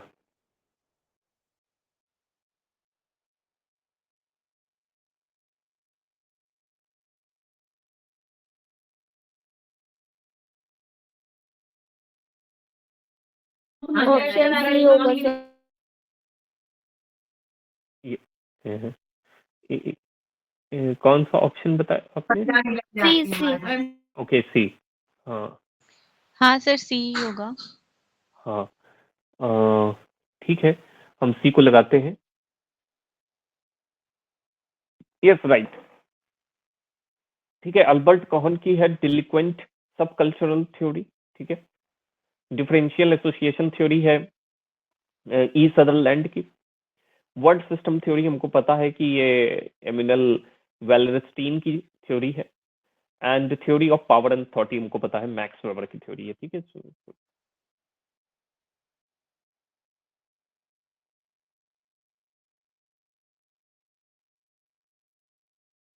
अभी हमने देखा था ये बुक,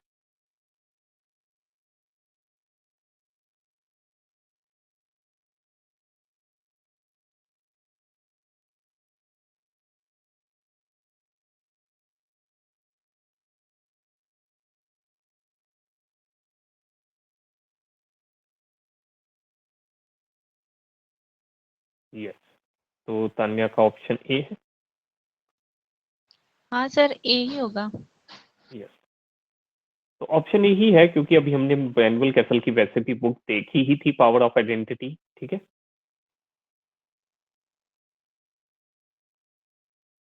ओके, एबॉलिशन ऑफ सती, ब्रह्मो समाज, सोशल रिफॉर्म इन महाराष्ट्र और हिंदू रिफॉर्म मूवमेंट। देखिए वो सब चीजें जो हमने पढ़ी हैं वो भी चीजें आती रहती हैं बीच बीच।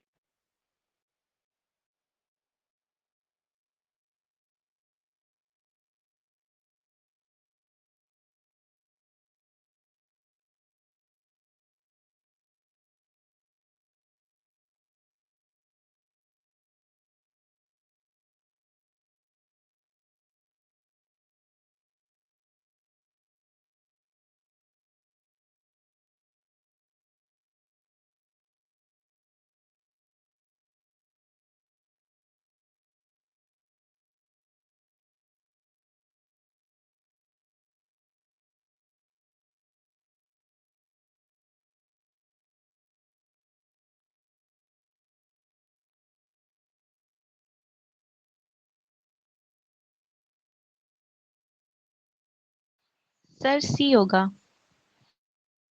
ओके,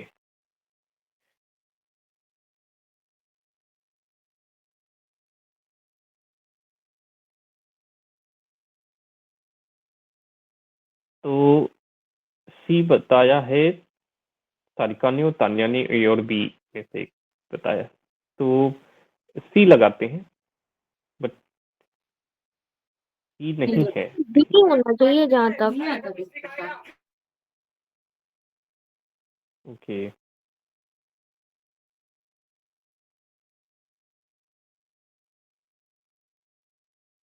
हाँ बी है, ठीक है,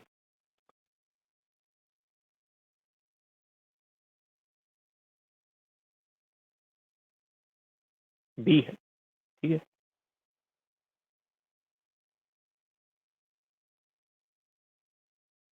राइट, ठीक है, बी है। इसमें थोड़ा सा मैं समझ रहा हूँ एक कंफ्यूजन आया होगा, जो एलिमिनेट कर रहा है आइडोलेट्री को और रिस्टोर कर रहा है वैदिक एजुकेशन को to reform the Hindu society. Idolatry एक पार्ट था एलिमिनेट करने का ब्रह्मो समाज का भी, एलिमिनेट आइडोलेट्री, लेकिन जो वैदिक टीचिंग है रिस्टोर करना टू रिफॉर्म हिंदू सोसाइटी, ऐसा उसमें नहीं था।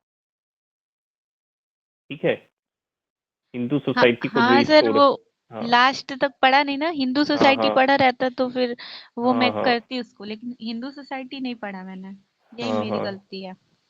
और फिर इसमें बाकी मैं ढूंढ भी रही थी कीवर्ड की हिंदू हाँ, सोसाइटी दिखे, तो नहीं दिख रहा था, तो फिर क्योंकि इसलिए मुझे।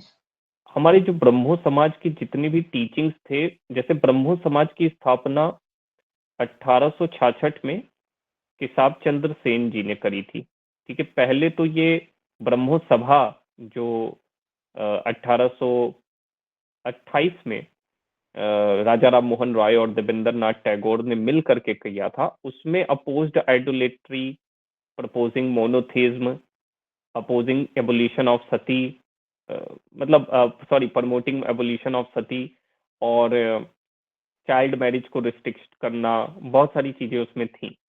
ब्रह्मो समाज में एक चीज एक ऐसी है जो उसको वैदिक चीजों से अलग कर देती है, वो ये है कि ये लोग वेदास को इनफॉलेबल नहीं बताते थे।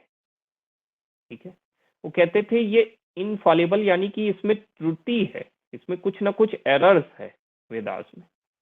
ब्रह्मो समाज का यही मानना था, और इसी को स्वामी दयानंद सरस्वती जी ने जब आर्य समाज की स्थापना करी थी, और वो 1875 में जब आए थे वो लेकर के ये मूवमेंट आर्य समाज वाला, उसमें इन्होंने कहा था नहीं, वेदास आर इनफॉलेबल, यानी वेदास के अंदर कोई एरर नहीं है, एररलेस है, उसमें कोई भी मतलब त्रुटि नहीं है।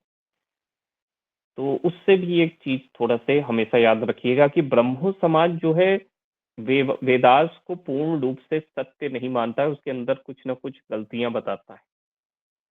ठीक है, तो इस वजह से भी ये रहता है। चलिए, और तो खैर हमको पता ही है बाकी।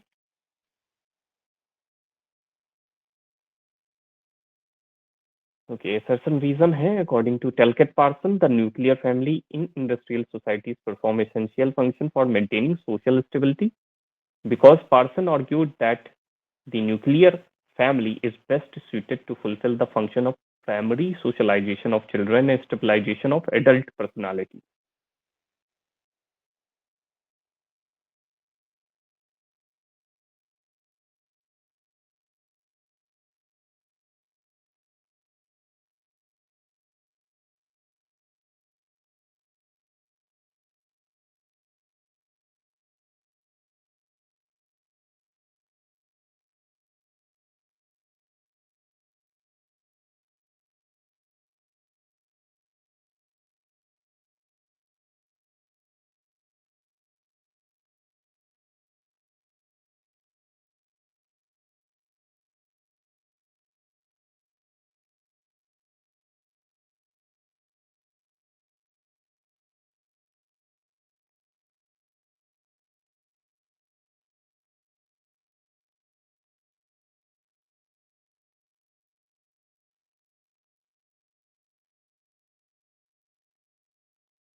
सर ये हम्म बी लग रहा है, लेकिन हिंदी एक हम्म बार दिखा दीजिएगा मुझे।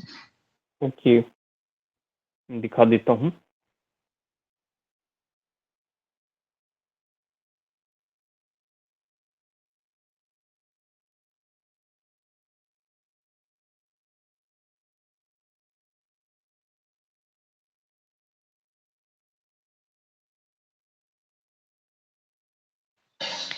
सर बी ही लगा दीजिए। ओके, बी लगा देता हूँ, बट बी तो सही नहीं है। ए साइड में पड़े ऑप्शन पिलर तक आ जा। ए सही है, ठीक है। आर करेक्ट एक्सप्लेनेशन है। अब कैसे है ये देख लेते हैं। टेलकेट पार्सन लीडिंग फंक्शनलिस्ट थे, वो व्यूड करते थे न्यूक्लियर फैमिली को as a functional necessity in modern industrial society. He believed the nuclear family helped ensure social order and integration. ठीक है, तो टेलकेट पार्सन एक लीडिंग फंक्शनलिस्ट थे जो कि न्यूक्लियर फैमिली को व्यू करते थे एक फंक्शनल नेसेसिटी के रूप में मॉडर्न इंडस्ट्रियल सोसाइटी में, कि मॉडर्न इंडस्ट्रियल सोसाइटी में जो न्यूक्लियर फैमिली है वो एक तरीके से फंक्शनली बहुत जरूरी है। तो पहला वाला सत्य हो जाता है कि he believed in nuclear family to help ensure social order and integration के लिए बहुत जरूरी। दूसरा आर वाला भी सत्य है, और पहले का एक्सप्लेनेशन ऐसे है कि he famously stated that family perform two key functions. Primary socialisation of children, सबसे पहले सोशलाइजेशन ऑफ चिल्ड्रन, फिर stabilisation of adult personalities, emotional support of for working man. और तो ये एक तरीके से ये भी बताते थे कि किस तरीके से फैमिली के दो की फंक्शंस होते हैं, पहले तो प्राइमरी सोशलाइजेशन चिल्ड्रन का और दूसरा स्टेबलाइजेशन ऑफ एडल्ट पर्सनालिटीज का। ठीक है, तो आर डायरेक्टली एक्सप्लेन कर रहा है कि पार्सन क्यों कंसीडर करते थे न्यूक्लियर फैमिली बहुत एसेंशियल है मॉडर्न सोसाइटीज के लिए, इंडस्ट्रियल सोसाइटीज के लिए। ठीक है, तो ये ओके, तो ये वाला क्वेश्चन आप पढ़िए, मैं जस्ट एक मिनट में आता हूँ।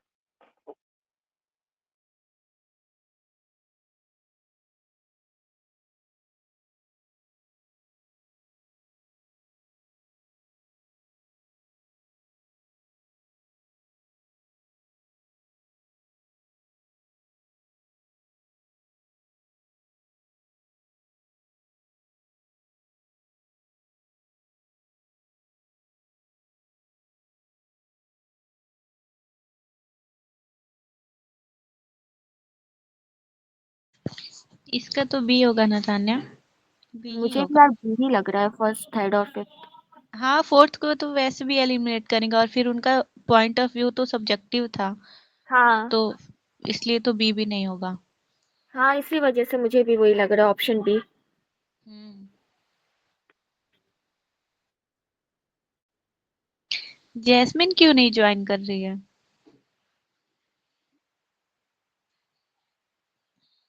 उस दिन लास्ट बात हुई थी तो यही हुई थी कि मम्मी की तबीयत ठीक नहीं है। अब क्या बात है क्या नहीं है क्या पता अपन को। हाँ, मैसेज करके पूछना पड़ेगा। पूछ लेना एक बार। हम्म, ठंड भी काफी पड़ रही है ना तो इस वजह से भी मे भी हो सकता हो कुछ काम आओ मम्मी की तबीयत ठीक ना हो काम वाम भी करना रहता हो। हाँ ये भी है, लेकिन शायद उसके घर में भाभी भाभी हैं उन लोग उसकी, चाची वाची हैं लोग।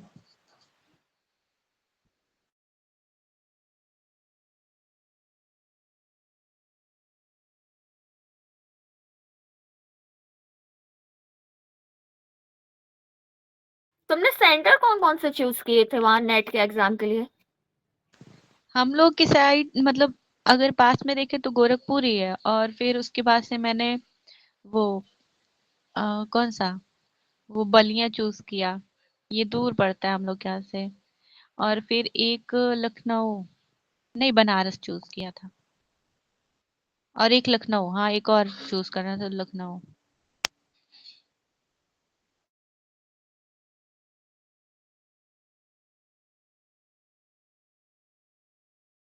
घर पर बोल ही देना अभी से कि हम एक दिन पहले ही जाएंगे।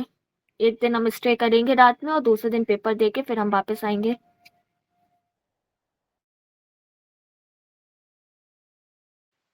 हाँ सोच रही हूँ मैं भी। क्योंकि फिर नहीं दे पाओगी पेपर बता रही हूँ मैं तुम्हें पेपर मिस होगा बिकॉज मौसम बहुत बेकार होगा अब जैसे जैसे और ठंड बढ़ेगी अब।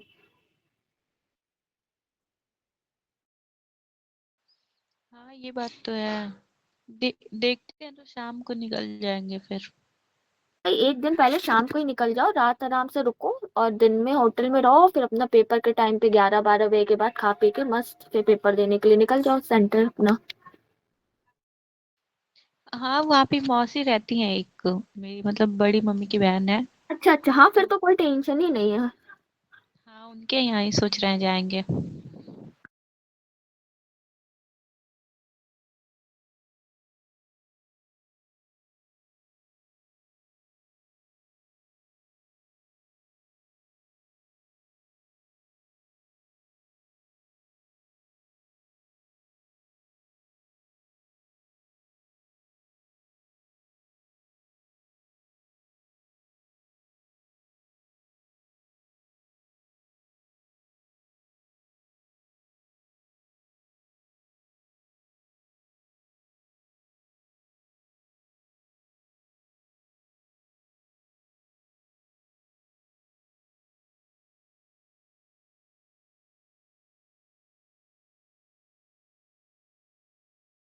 आज पता क्या हुआ था दोपहर में तुम गई उसके 5 मिनट बाद मेरा नेटवर्क इश्यूज होने लगा मेरी तरफ से। फिर सर की तरफ से हुआ फिर तो क्लास ही नहीं हो पाई आज इसलिए।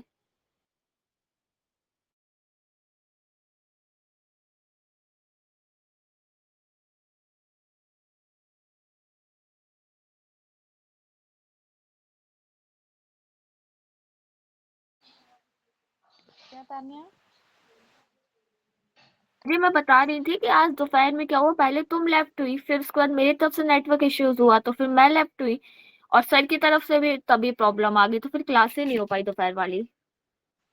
हाँ वही मैं सोच रही थी, मेरा तो मतलब क्वेश्चन ही मिस हो जा रहा था क्योंकि दिख ही नहीं रहा था, बार बार स्क्रीन गायब हो जा रही थी, तो इस वजह से बहुत दिक्कत हो रही यही थी। और फिर सेम मेरे साथ भी हो रहा था। हम्म, इसीलिए फिर अब मैं खुद से सॉल्व करूंगी, देखूंगी, थोड़ा सा ने आइडिया तो दिया है कि कैसे करना है। हाँ तो आई होप हाँ ये सर, क्वेश्चन। बी हाँ लगाइए। ओके, तो हम इसको बी लगाते हैं एंड बी, यस राइट। ठीक है, बी सही आंसर है। वेस्ट हैन के ऊपर ये कंसेप्ट था, और वेस्ट हैन आपको पता ही है कि एक मतलब point of view social actor का जानने की कोशिश करी जाती है इसमें, और पहले ऑप्शन, पहले स्टेटमेंट में यही लिखा है, social action from the perspective of actors involved. And third one, Westerhen allows sociologists to interpret social behavior by considering the meaning, motive, and intention behind it. Yes, right. And subjective approach रहती है, that is right. ठीक है, तो ये रहता है, ये सारी चीजें रहती हैं। और ठीक है, ओके, ठंडक काफी जैसे एक्चुअली ये क्या है कि इतना पहले, ये अपने यहाँ ही यूपी में ज्यादा अभी हो रही है, मतलब हाँ एमपी में जैसे मेरी मासी नानी लोग सब एमपी की हैं, वहां पे सब लोग बता रहे धूप निकल रही है यहाँ। मतलब हमारे साइड 2 दिन, मतलब आज और परसों तो बिल्कुल धूप नहीं थी, कल थोड़ी बहुत धूप थी, हाँ, अब बहुत ठंडी पड़ने लगी अब तो। ये इस बार ऐसा इसलिए हुआ है यूपी के साइड मोस्टली, क्योंकि इस बार जो है बारिश बहुत ज्यादा हुई। अभी आपको पता है कि अक्टूबर एंड तक बारिश होती रही है, नवंबर से बारिश रुकी है। और जलवायु परिवर्तन, जो क्लाइमेट चेंज है, उसका ये इम्पैक्ट है, लेकिन लोग समझते हैं कि ये तो ऐसे ही। एक्चुअल में क्लाइमेट चेंज का इम्पैक्ट पड़ रहा है सोसाइटी के ऊपर, अब बहुत ही ड्रास्टिक लेवल से पड़ रहा है। और वो मतलब मिडिल क्लास और मोस्टली जो लोअर क्लास है उन्हीं को फील होता है, जो हायर क्लास में उनको तो फील ही नहीं होता है ये सब चीजें, क्योंकि वो करते वो लोग हैं। कई बार इस पे क्वेश्चन भी आया है, हमारे सोशियोलॉजी में ही आया है कि किसको इम्पैक्ट पड़ता है, वो इन्हीं लोग को पड़ता है। करते वो है, भुगतते मतलब और लोग हैं। ठीक है, करना उन्हीं का है, क्योंकि वो फैक्ट्रीज क्रिएट करते हैं, वो बड़े बड़े लेवल पे गाड़ियां, इस समय गाड़ियों का कल्चर जो आया है नया, मतलब जो एसयूवीज का एक कल्चर सा चला है, वो बहुत ही ज्यादा हार्मफुल है, बहुत ज्यादा डेंजरस है। क्योंकि गाड़ी खरीदता था पहले इंसान जरूरत के लिए। ठीक है, कि जरूरत है तो गाड़ी ले ली, चलो ठीक है, मतलब परिवार की आवश्यकता है, इस समय कहीं जाना है या मतलब उस पर्पज से या इमरजेंसी पर्पज से। लेकिन अब तो गाड़ियां, एक इंसान 10-10 गाड़ियां खरीदता है, मतलब एक इंसान के पास 4-5 गाड़ियां हैं, एक इंसान एक गाड़ी से चल रहा है। वो ये नहीं सोच रहा है कितना पर्यावरण को वो नुकसान पहुंचा रहा है। और जिसके कारण बस जो है पर्यावरण बहुत बुरी तरीके से डिस्टर्ब्ड हो चुका है, और उसी का कारण सभी लोगों को झेलना पड़ रहा है। 25 तारीख के बाद से कहीं इस तरह की ठंडक पड़ने की मतलब ऐसे स्टार्ट होती है, और फिर जो है 30 के बाद, 31 के बाद जो है फिर बढ़ती है, जनवरी में एक्सट्रीम लेवल पे जाती है, लेकिन अभी से ही इतना एक्सट्रीम लेवल, यार क्या कहें। ये हमारे लिए दिक्कत भरा इसलिए है कि हम लोग अभी स्ट्रगल फेस में हैं, और इस स्ट्रगल फेस में जितना हो सके जैसे अपने आप को एक प्रोटेक्ट करके रखना भी बहुत वो हो जाता है। खैर, चलिए कोई बात। तो यहाँ पे ये क्वेश्चन है,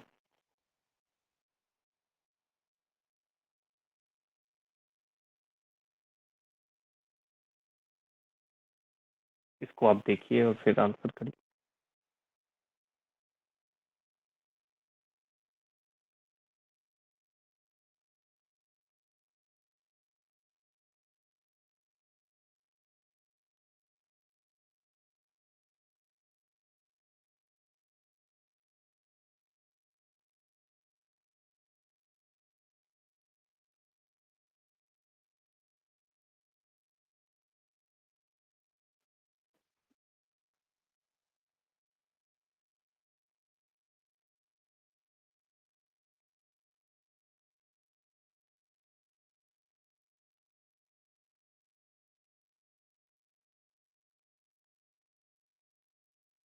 सर मुझे ऑप्शन ए लग रहा है। हम्म,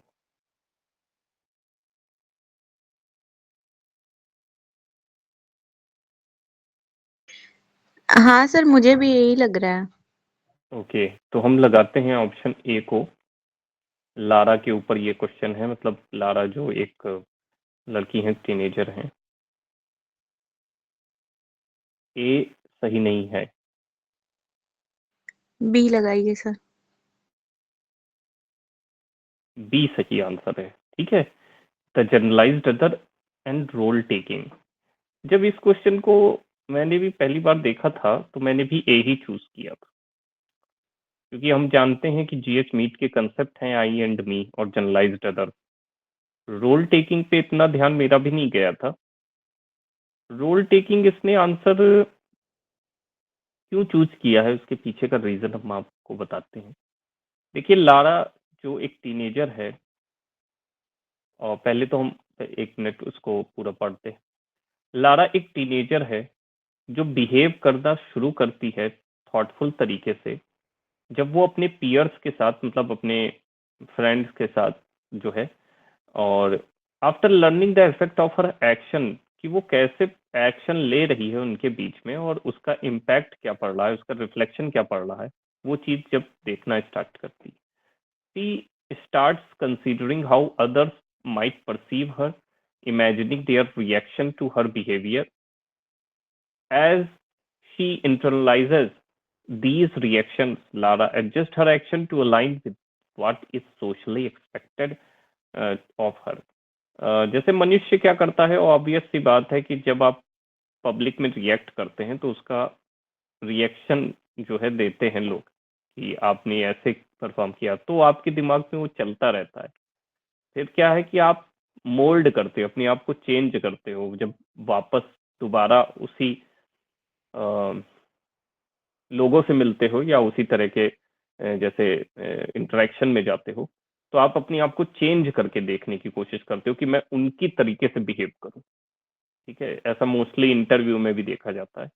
ठीक है, तो ऐसे मैं बिहेव करूं। सो ये एक बिहेविंग अकॉर्डिंग टू अदर्स, तो अदर्स कैसा सोच रहे हैं ऐसा इमेजिन करके आप बिहेव करना चालू करते हो। तो पहली चीज तो जनरलाइज्ड अदर आ गया इसमें। ठीक है, दूसरा, रोल टेकिंग क्यों आया है? रोल टेकिंग इसलिए आया है कि लारा जो है वो कंसीडर कर रही है कि हाउ अदर्स माइट फील और think in the same situation, demonstrating role taking where she adopt the perspective of others to guide her behaviour.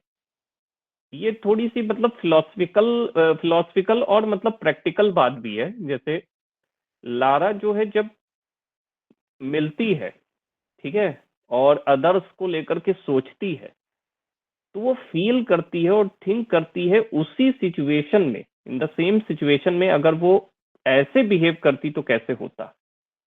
ठीक है, तो वो रोल ले लेती है कि मान लो मैं अगर ऐसा इस जगह पे होती तो मैं कैसे रिएक्ट करती, जो मैंने कहा था। तो जैसे लारा ने कुछ कहा तो अक्षय ने कुछ अपनी तरीके से बिहेव किया, तो वो कहती थी, मैं सोचती होगी कि मैं अगर इसकी जगह होती तो मैं कैसे बिहेव करती।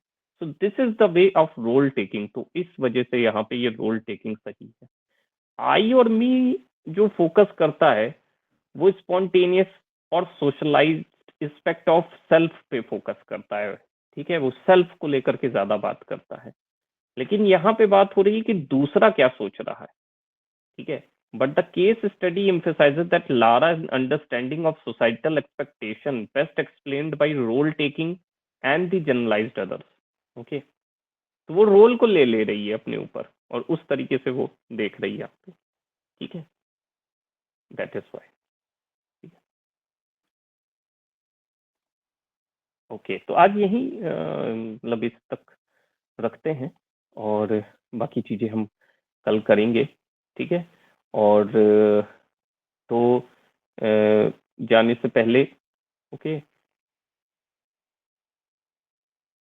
मैं मतलब वैसे तो आप ही दोनों यहाँ पे इस समय अभी आज प्रेजेंट रहे और कोई ज्वाइन नहीं हुआ, बट इट्स ओके, कोई बात नहीं। और मैं जैसे जाने से पहले एक, वैसे तो ये सीन जैसे मैं कई बार जैसे दिखा चुका हूँ आई थिंक, और पहले भी आपको दिखाया भी होगा, लेकिन ये सीन एक्चुअली कि इसलिए मुझे अच्छा लगता है क्योंकि ये सीन मतलब दिखाता है कि कैसे आपको अपने कंपटीशन को लड़ने से पहले अपने अंदर जो डर है उससे लड़ना पड़ेगा, अपने आप को उससे मतलब जीतना पड़ेगा। तो आप जो है चीजों को आने वाले समय के अनुसार जीत सकते हैं। अदरवाइज कुछ भी हो सकता है, कुछ कहा नहीं जा सकता है कि क्या हो सकता है। ठीक है, इस वजह से ये सीन जैसे मैं दिखाता हूँ, और ये सीन जैसे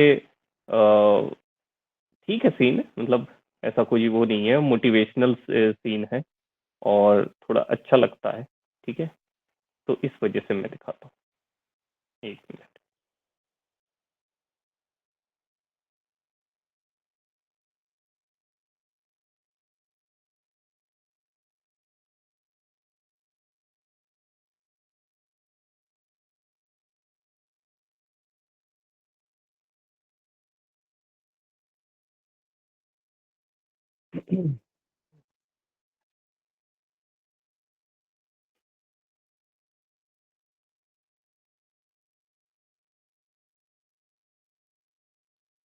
हम्म,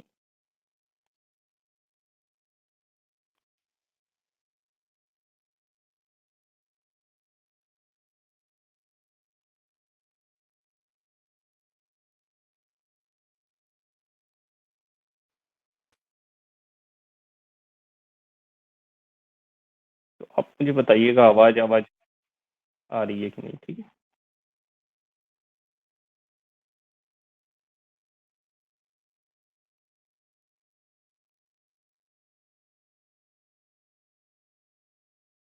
सर आ रही है, वॉइस भी आ रही है, वीडियो भी दिख रही है।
तो बस इतना ही सीन था ये, ठीक है।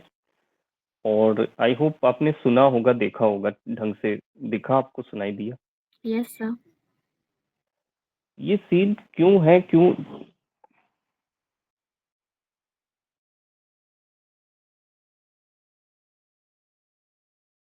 ये सीन क्यों, जैसे मतलब मैं मतलब मोटिवेट हुआ था बाद में, मतलब और मतलब क्योंकि इस सीन में आप देखिए, वो रिंग में मतलब एक अनऑफिशियल रिंग है जो गांव में हो रहा है, वहां पे पहली बार एक लड़की लड़ने जा रही है और पहलवानी करने जा रही है, और लोग जैसे मजाक उड़ा रहे हैं, वो सब चल रहा है, ये सोसाइटी को दिखाया है।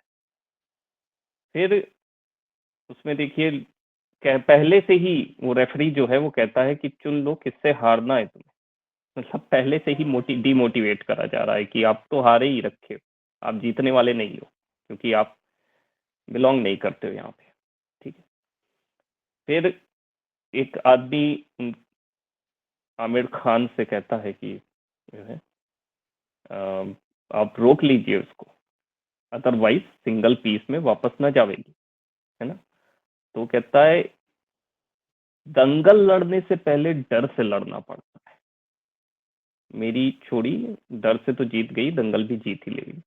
दंगल यानी कंपटीशन, कंपटीशन लड़ने से पहले आपको अपने अंदर बैठे हुए उस डर से लड़ना पड़ेगा। जब आप डर से जीत लोगे तो कंपटीशन आप जीत ही लोगे, आज नहीं तो कल, कोई ना कोई। और जब आप डर से नहीं जीत पाए तो भले ही कितना इजी कंपटीशन हो, आप हारोगे पक्का। तो डर क्या चीज होती है? डर ही सबसे बड़ा कारण होता है फेलियर का। और वो डर जिस दिन नहीं होता है ना, उसी दिन आप जो है जीत जाते हो। तो डर से मतलब जीतना पहला कदम है सक्सेस की ओर। जितने भी लोग अपने शिखर पे पहुंचे या एक टॉप लेवल पे पहुंचे हैं, उन्होंने पहले अपने अंदर के उस डर को जीता है, रिस्क लिया है, then they will reach to that height where they are today. चाहे वो सचिन तेंदुलकर हो, चाहे अमिताभ बच्चन हो, लता मंगेशकर हो, या कोई भी मतलब you know in education field भी जो भी पर्सन्स हैं जो अलग अलग लेवल पे रहे, तो वो सभी लोगों ने अपने अंदर के डर को जीता। So that is why I shown this scene. And क्योंकि डर बढ़ेगा जैसे जैसे एग्जामिनेशन करीब आएगा, सब कुछ एडवर्स होता चला जाएगा। अभी क्लाइमेट एडवर्स हुआ, ऐसे ऐसे बहुत सारी चीजें एडवर्स होती चली जाएंगी।